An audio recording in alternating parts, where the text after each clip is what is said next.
before we start today's episode, I want you to do me a favor. I want you to tell me the year that you became a Browns fan, whether that be 1960 or 2010. Doesn't matter to me. Just let me know what year you became a Browns fan in the comment section down below.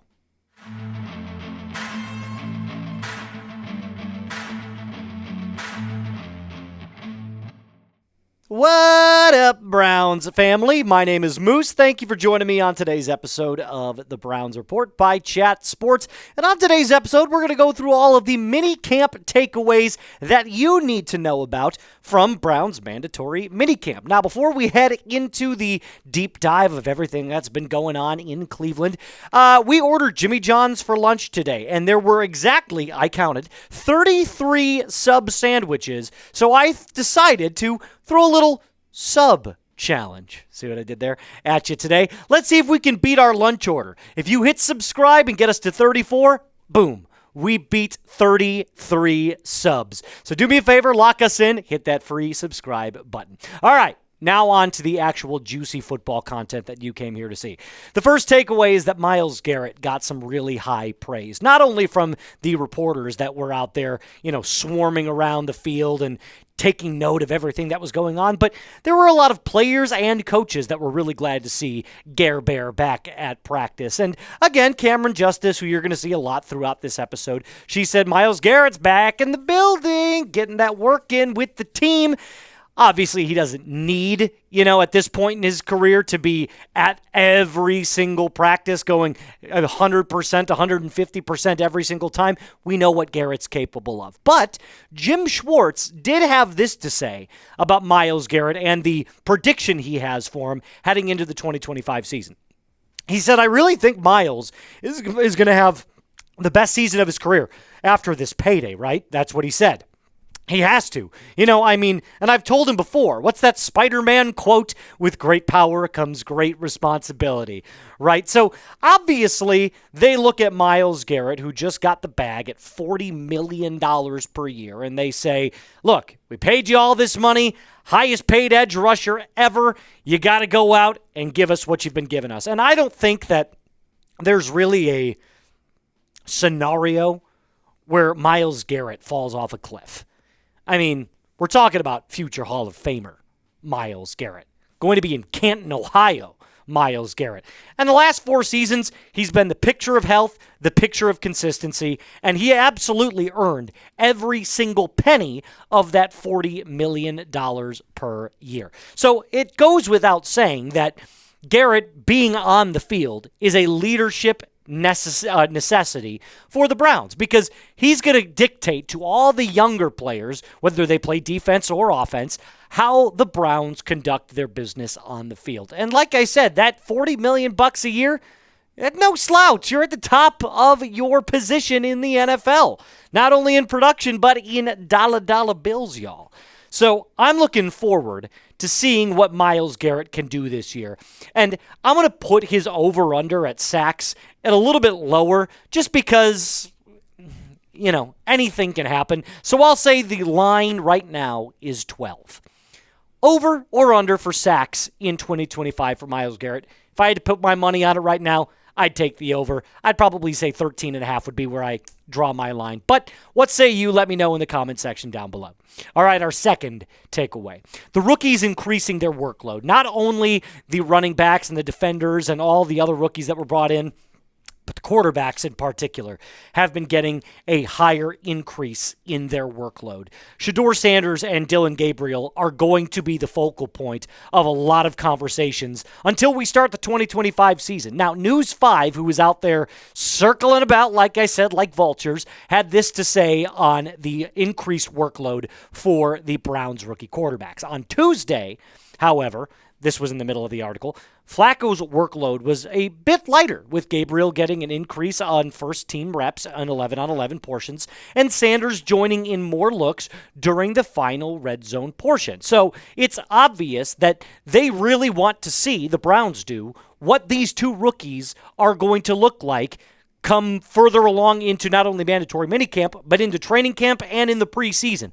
Don't be surprised when you see Dillon Gabriel and Shedeur Sanders playing multiple quarters in the preseason. And Cameron Justice, once again, said that Shedeur was incredibly positive during yesterday's practice, talking about how fun it is having those guys in the room, meaning Kenny Pickett, Joe Flacco, and Dillon Gabriel, that they push each other to be better, and it's a really healthy dose of competition. Now, Kevin Stefanski, I will say, did note two particular things, one for Gabriel and one for Sanders. And let's be honest, they both have things they need to work on, but Stefanski highlighted two particular things. And right after this, I'm going to tell you about our great friends over at Fanatics. So, according to according to Stefanski, Gabriel needs to stick to his process during drills. Reporters asked him, hey, what are the two things the rookie quarterbacks need to work on? Well, he said for Gabriel, he's got to stick to his process. Having the same routine, the same understanding over and over and over again. Not switching things up pre-snap or in your mental processing or understanding the plays. Just sit back, do the same thing over and over again, and let the offense come to you. Then he was asked about Shedeur Sanders, and he basically just said Shedeur needs to get work in all areas. Not that he needs work in all areas. Don't get this twisted. Like, it's not a bad thing. What he's saying is he just needs more and more reps. He just got to keep getting after it. So to me, this is actually a positive sign that Shedeur, from a mental capacity and from an understanding of the offense, is right where he needs to be. He's just got to continue to get the reps, not only with the first teamers, but with the second and third teamers all throughout circulation, workflow. You get it. All right, before we get on to our next couple of minicamp takeaways, do me a favor. Start shopping with Fanatics today. Use this link that I've put in the comments and description of today's video. 40% off your Cleveland Browns Nike t-shirt right now. Perfect for the summer months. All you got to do, use the link that I've put in the comments and description of today's video. All right.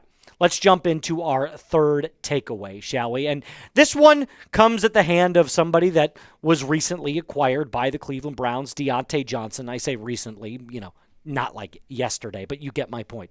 Diontae Johnson flashes his talent. Now, I know I've been hard on Johnson the last week or so that I've been hosting the channel here, but I do want to give credit where credit is due. No one has ever denied that Deontay Johnson isn't a talented wide receiver and a talented football player. So there is a portion here where Deontay Johnson is being talked about by Kevin Stefanski. And he was asked about specifically, what Deontay Johnson is doing well, and Stefanski kept it kind of vague. He said Deontay's doing a really nice job. Obviously, getting up to speed with the terminology and those types of things, and I think we'll just have to continue to work, but it's good having him out here. Now, to me, the one negative thing that I will say about this is that you wouldn't have to learn it nearly as quickly or catch up if you were there during OTAs. But I digress. I'm not here to, split hairs or point fingers. They are voluntary. He didn't have to be there. So Deontay Johnson, I believe, has all the talent in the world. But is he ready to commit to this football team? That's the major question.